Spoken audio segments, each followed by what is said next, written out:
All right. Class is in session. Welcome back to Digital Scribeology.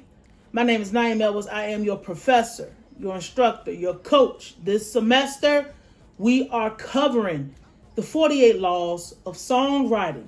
Today's lesson is Law 5. Your reputation is absolutely the most important thing about your business. Now, you want to write songs. You want to do music. Motherfucker, you not selling food. You not a furniture store. And I ain't gonna throw the furniture store in there because, good furniture store, bad furniture store, people will still go to either one of those. But a good furniture store will have a better reputation. You not McDonald's. You can't sell garbage and still be on top. You not Coca-Cola. You not Pepsi. You're not Procter and Gamble. You can't, in songwriting and music, you can't, and we're talking about you as a person. It doesn't, and this is a business where it doesn't people rarely give a fuck nowadays how talented you are and how whatever the fuck you are if you have undesirable traits about your person, undesirable traits about yourself that people find too risky to stand beside you. Now, there are going to be people who will stand beside you and they're going to fuck with you no matter what, but there's absolutely no way you will have a successful songwriting career because already behind the scenes, people run their mouth. Already behind the scenes, people talk. Already behind the scenes, everybody, your name is going to get filtered through a lot of things. And what you want is when your name gets brought up, people have positive things to say about you. And I'm not talking about, oh, the music is this, the music is great. You want people to speak about your character in a positive way.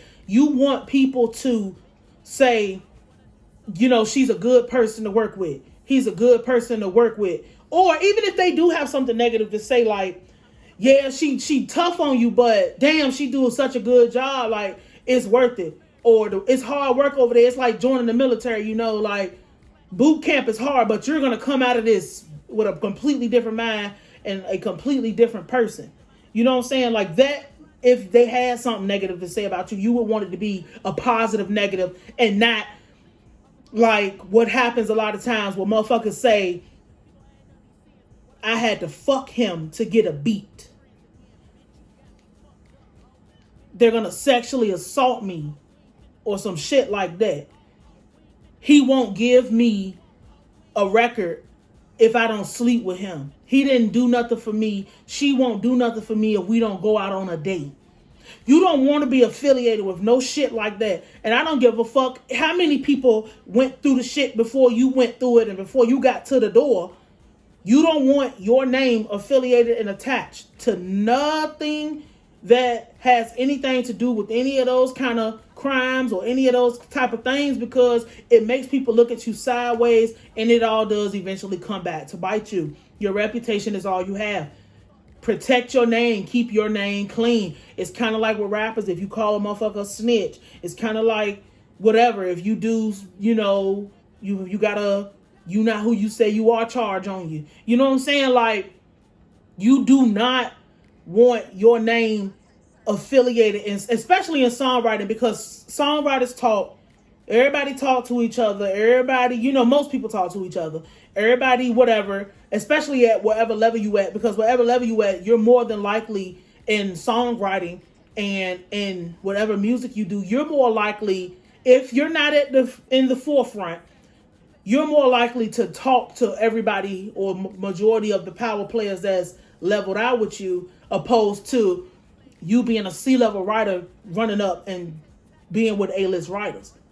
You probably don't know because they don't speak, or they might not come out and say nothing. And that goes to what we talked about yesterday with saying less than necessary, learning to shut the fuck up.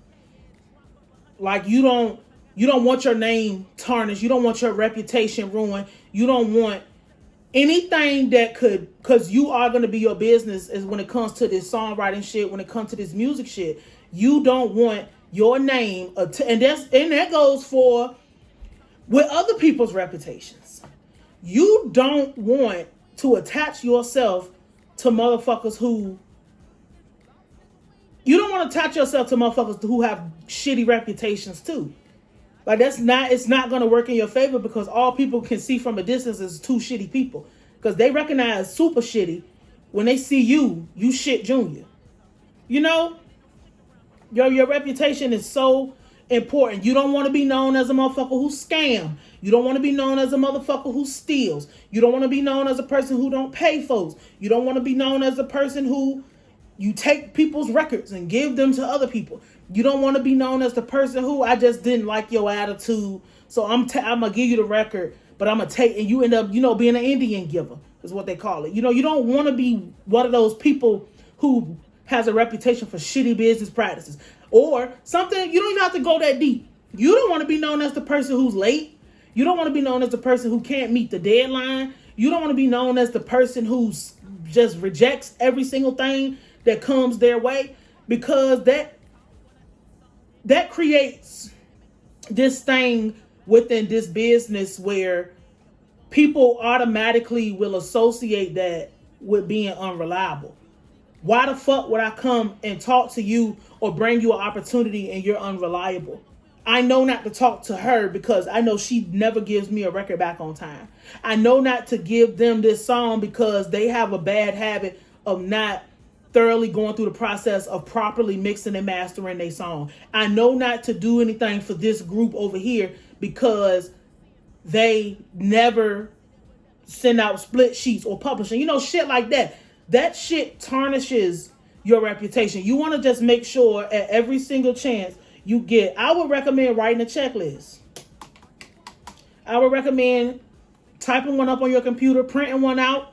I make checklists for everything to make sure you cover every base. Make sure you do everything that you're supposed to, so you're not missing no beat and skipping no steps. And that's how you create your professional look. And then you on top of that, that's not saying change who the fuck you are. It's just saying stay on top of your shit. You don't want to be that person who motherfuckers can't depend on for shit or whatever, because if you have a good reputation for even something as small as being on time, I know I could come to you. Hey, I got this opportunity. I don't have no time to do it. Can you handle this writing for me? These people need a commercial written. I don't have time to do it. Can you do it? I know you're reliable because I already know you do good work. I already know you're going to get the shit back on time. I already know you're going to do the shit right. Here you go. Opposed to if it's the other way around, it's just like, yeah, I'm going to skip over. You might be the best one. It's like a bitch who got a nail shop or whatever. She got a nail shop. She do the best nails, but she always high. Like, I just can't put no trust on her. Her reputation is she's always high. That's what I see. That's what I know from her. So that concludes our lesson for today. Reputation is the most important. Keep your fucking name clean as possible. Like the real clean. So this is Digital Scribeology. This semester, 48 Laws of Songwriting. I am Nayim Edwards, your professor, your instructor, your coach. Class dismissed.